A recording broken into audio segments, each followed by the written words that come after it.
Hoje eu meditando aqui mais profundo, né, na palavra que está em Lucas 21, do 14 ao 15, que diz assim: resolva desde já que não vão ficar preocupados antes da hora. Então, o que o Senhor está falando para nós?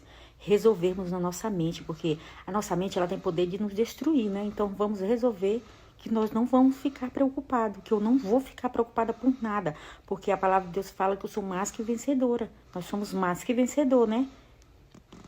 Nem ficar preocupado com o que vai falar, com o que vai vestir, como vai se defender de algo, né? Porque o Senhor fala que cuida de nós todos os dias, todas as horas, todos os momentos.